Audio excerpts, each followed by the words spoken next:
Hello my dear students, मेरा नाम है Rahul sir. You are watching fill yourself with English knowledge YouTube channel. प्यारे बच्चों, आज हम यूपी बोर्ड की हाई स्कूल की इंग्लिश की जो पहली पोएम है डस्ट ऑफ स्नो, उसका सेंट्रल आइडिया देखने वाले हैं। इससे पहले हमने ए लेटर टू गॉड को पूर्णतः कंप्लीट कर चुके हैं। डस्ट ऑफ स्नो में full Hindi explanation, short answer, long answer, stanza based जितने भी क्वेश्चन थे कर चुके हैं। प्यारे बच्चों, आज हम क्या है डस्ट ऑफ स्नो पोएम का क्या है सेंट्रल आइडिया देखने वाले हैं। प्यारे बच्चों का चैनल पहली बार आए हो तो चैनल को सब्सक्राइब कर देना, वीडियो को लाइक कर देना और जितना ज़्यादा हो सके अपने दोस्तों में शेयर कर देना। तो प्यारे बच्चों स्टार्ट करते हैं। ठीक है, सेंट्रल आइडिया क्या है, बहुत ही ज़्यादा ईजी होने वाला है। इतना ईजी सेंट्रल आइडिया आपको पूरे यूट्यूब चैनल पे कहीं भी नहीं मिलने वाला है। और प्यारे बच्चों, आप वीडियो को लाइक ज़रूर कर दिया करो और जितना ज़्यादा हो सके शेयर किया करो। ठीक है, जितनी जल्दी आप बन के सब्सक्राइब कंप्लीट कराओगे उतनी जल्दी आपको अच्छे से अच्छे कंटेंट देखने को मिलेंगे। तो प्यारे बच्चों स्टार्ट करते हैं। ठीक है, देखते हैं सेंट्रल आइडिया। ठीक है, सेंट्रल आइडिया क्या देखते हैं, सेंट्रल आइडिया। सेंट्रल आइडिया को देखते हैं और समझते हैं। ठीक है, central idea of the poem dust of snow. ठीक है, सेंट्रल आइडिया माने मुख्य विचार ऑफ द पोएम माने पोएम के।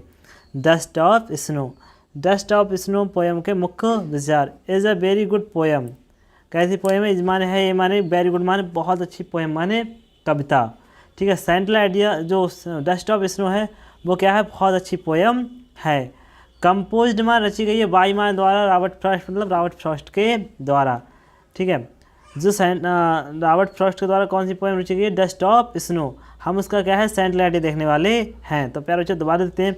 Central idea of the poem dust of snow is a good poem composed by Robert Frost. ठीक है, इन दिस पोएम, इस पोएम में द पोइट माने कवि, टेल्स माने बताता है, अस माने हमें, अबाउट माने बारे में, स्मॉल माने छोटी छोटी, थिंग्स माने चीज़ों के बारे में, डैट माने जो, कैन माने सकती हैं, चेंज माने बदल सकती हैं। ठीक है, वंस माने किसी का, एटीट्यूड माने रवैया को। ठीक है, पोइट क्या है इस कविता में क्या है, छोटी छोटी चीज़ों के बारे में बताता है जो किसी के भी माइंड को क्या है बदल सकती हैं। ठीक, इसमें क्या होता है, जो कवि है वो जो जिसको हम डार्क मानते हैं, मतलब अंधकार का प्रतीक मानते हैं, सिंबल ऑफ डार्क, उनके बारे में वर्णन करता है और उनको अच्छे रवैये दिखाता है। इस पोएम में क्या है, कवि क्या करता है, सैड होता है तो वो क्या करता है, हेमलॉक ट्री के पेड़ के नीचे खड़े हो जाता है। फिर क्या करता है, एक कौवा आता है, कौवा क्या करता है, डस्ट गिराता है कवि के ऊपर और कवि का जो माइंड होता है वो चेंज हो जाता है। देखो बेटा, देखते हैं। इन दिस पोएम, इस पोएम में द पोइट माने कवि, टेल्स माने बताता है, माने हमें, अबाउट माने बारे में, स्मॉल माने छोटी छोटी चीज़ों के बारे में। ठीक है, डैट माने कि कैन मान सकते हैं, चेंज माने बदल सकते हैं, बंस माने किसी का, एटीट्यूड माने रवैये को। ठीक है, इस पोएम में क्या है, जो कवि बताता है कि जो छोटी छोटी चीज़ें वो किसी के भी रवैये को बदल सकती हैं। इन दिस पोएम, इस पोएम में द पोइट माने कवि, टेल्स माने बताता है, डैट माने कि, ए माने क्रो माने कौवा, शोक माने हिलाता है, सम माने कोई, डस्ट माने कड़ ऑफ स्नो माने बर्फ़ के। क्या कहता है, इस पोएम में कवि कहता है कि जो कौवा है वो क्या है, बर्फ़ के कुछ कड़ को गिराता है। कहाँ से गिराता है, from a hemlock tree, from माने से, हेमलॉक ट्री मतलब हेमलॉक ट्री से।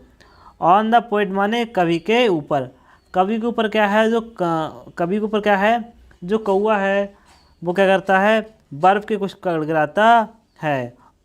एंड चेंज्ड, एंड माने और, चेंज माने बदल देता है, पोइट माने पोइट के, वो चेंज माने बदल देता है, हिज माने उसके, मूड माने मूड को, और क्या करता है कवि के मूड को बदल देता है। एंड सेव्ड, और सेव्ड माने बचा लेता है, हिज माने उसके, वैल्यूबल माने होता है बहुमूल्य, और मूवमेंट माने छड़ों को, फ्रॉम बीइंग वेस्टेड माने बर्बाद होने से, और क्या है उसके जो बर्बाद होने का मतलब जो बर्बाद हो जाता समय उसको बचा लेता है।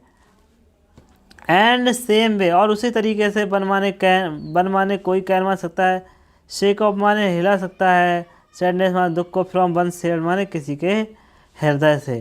ठीक है, और कोई भी क्या है किसी के हृदय से क्या है दुख को हटा सकता है। अब देखो इसको दोबारा समझते हैं अच्छे से। Central idea of the poem, कौन सी पोएम का सेंट्रल आइडिया है ये, dust of snow. Dust of snow का ये क्या है, सेंट्रल आइडिया है। Is very good poem, is माने है, ए माने वेरी माने बहुत, गुड माने अच्छे, पोएम माने कविता। कंपोज्ड माने रची गई है बाय रॉबर्ट फ्रॉस्ट, मतलब रॉबर्ट फ्रॉस्ट के द्वारा। और ये किसके द्वारा रची गई है? रॉबर्ट फ्रॉस्ट के द्वारा ये पोएम रची गई है। इन दिस पोएम, इस पोएम में द पोएट माने कवि टेल्स माने बताता है, इस माने हमें अबाउट माने बारे में, स्मॉल थिंग्स माने होता है छोटी छोटी चीज़ों के बारे में। ठीक है, कवि क्या है इस पोएम में छोटी छोटी चीज़ों के बारे में बताता है। डैट माने कि कैन माने सकता है, डैट माने जो, कैन माने सकता है, चेंज माने बदल सकता है, बन माने किसी के एटीट्यूड माने रवैये को। क्या बताता है कि जो छोटी छोटी चीज़ें हैं वो किसी के रवैये को बदल सकती है। इन दिस पोएम, इस पोएम में द पोएट माने कवि टेल्स माने बताता है, डैट माने कि, ए माने एक, क्रो माने कौआ, शोक माने हिलाता है, सम माने कुछ, डस्ट माने कण, ऑफ माने का, सुनो माने बर्फ़ के। क्या कहता है कि कौआ क्या है, बर्फ़ के कुछ कणों गिराता है। फ्रॉम माने से, ए माने हेमलॉक ट्री, मतलब हेमलॉक के पेड़ से। ऑन द पोएट माने कवि के ऊपर। एंड माने और चेंज माने बदल देता है, हिज माने उसके, मूड माने मूड को, एंड माने और सेव्ड बचा लेता है, हिज माने उसके, वैल्यूबल मूवमेंट माने होते हैं महत्वपूर्ण या कीमती क्षणों को। फ्रॉम बीइंग वेस्टेड माने बर्बाद होने से, एंड माने और सेम माने उसी प्रकार, वन माने कोई, कैन मान सकता है, सेक ऑफ माने हिला सकता है, सैडनेस माने दुख को, फ्रॉम वन सेड माने किसी के हृदय से। ठीक है, कोई भी व्यक्ति क्या है किसी के हृदय से क्या है दुख को हटा सकता है। प्यारे बच्चों, उम्मीद करते हैं आपको सेंट्रल आइडिया बहुत अच्छे से समझ में आया होगा। अगर आपको कोई भी प्रॉब्लम होती हो तो बार बार कहते हैं कि आप हमें व्हाट्सअप कर सकते हो। पहले जो सेंट्रल आइडिया समाप्त हो गया, आप देखते हैं एमसीक्यूज क्वेश्चन। जो हमारे एमसीक्यूज होते हैं इनको देखते हैं और समझते हैं। ठीक है, who shock down the hemlock tree, who माने कौन, ठीक है, शोक डाउन माने हिलाता है नीचे, ठीक है, शोक माने हिलाता है, डाउन माने नीचे गिराता है, हेमलॉक ट्री मतलब हेमलॉक ट्री के पेड़ से। ठीक है, तो कौन गिराता है? कौआ। ठीक है, कौन गिराता है? कौआ। What fall on the poet, what माने क्या, फॉल फेल माने गिरता है, ऑन द पोएट माने कवि पर, कवि के ऊपर क्या गिरता है? तो dust of tree, dust of snow, dust of rain, dust of crow. तो ये भी गलत है, ये भी गलत है, ये भी गलत है। क्या कहता है? Dust of snow. अगला देते हैं, in heart move by poet early. ठीक है, कवि एयरली, कवि का पहले मूड कैसा होता है? प्लीजेंट होता है, हैप्पी होता है, सैड होता है, गुड होता है। ठीक है, ना प्लीजेंट होता है, ना हैप्पी होता है, ना गुड होता है। कैसा होता है बेटा? सैड। ठीक है, पहले ही हमने कह चुका है कि कभी क्या था, पहले सैड था, फिर उसके बाद हैप्पी हो जाता है। अगला देखते हैं प्यारे बच्चों, व्हाट वाज इफेक्ट द, ठीक है, इफेक्ट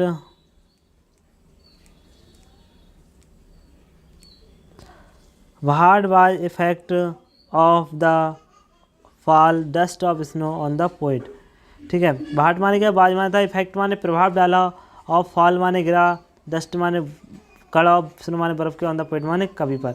जो कवि के ऊपर बर्फ़ के कण गिरे उन्होंने कवि के ऊपर क्या प्रभाव डाला? ठीक है, change his mood, change his luck, change his job और चेंज हिज कलर। तो क्या किया था बेटा? न चेंज हिज जॉब कलर, वो लक, न चेंज हिज जॉब, न change his colour, change his mood. ठीक है, चेंज्ड। अगले देखते हैं फिर बच्चों, अगला क्या कह रहा है? What was saved for poet. ठीक है, व्हाट माने क्या, वाज माने था, सेव्ड माने बचा, फॉर पोएट माने पोएट का। ठीक है, क्रो बचा था, ट्री बचा था, स्नो बचा था, some part of the day. तो प्यारे बच्चों, some part of the day क्या है? ये राइट है। क्या बचा था? Some part of the day. अगला क्वेश्चन देखते हैं प्यारे बच्चों, अगला क्या कह रहा है हमारा question?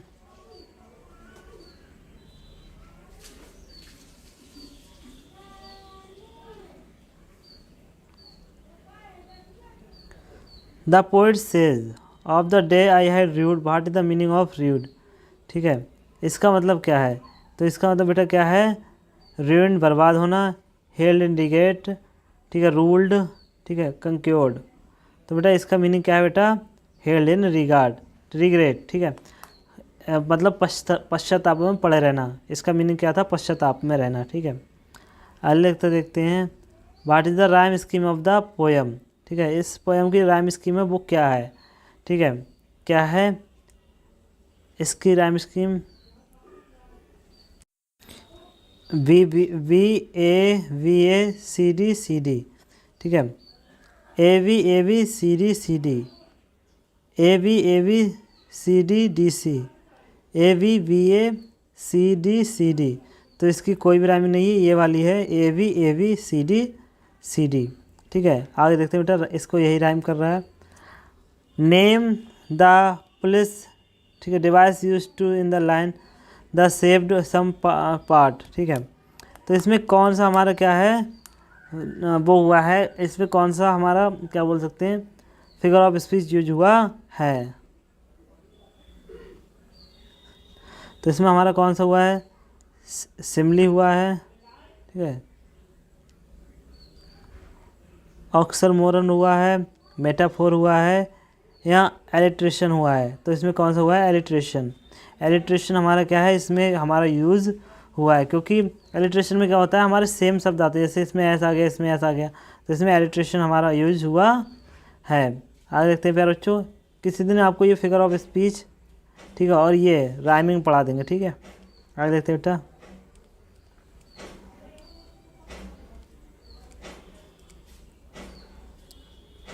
What does poet dust of snow represent, ठीक है। जो डस्ट ऑफ स्नो है वो किसको रिप्रेजेंट करता है, ठीक है। Healing power of nature, particles of snow, cool weather, none of above. तो प्यारे बच्चों किसको करता है, देखते हैं।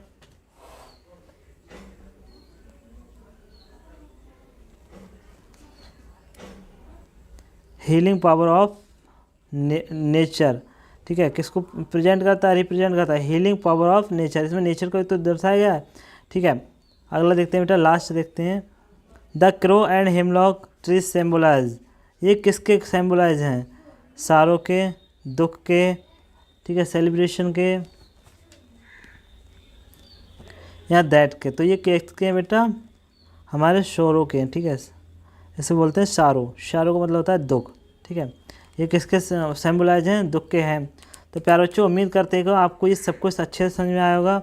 अगर फिर भी आपको कोई प्रॉब्लम होती है तो आप हमें व्हाट्सअप कर सकते हैं। हमारा व्हाट्सअप नंबर 7817067778, या व्हाट्सअप नंबर आप कभी भी कॉल करके पूछ सकते हो कि सर हमें ये प्रॉब्लम आ रही है। तो प्यारे बच्चों आज के लिए बस इतना ही, मिलते हैं कल, तब तक के लिए जय हिंद।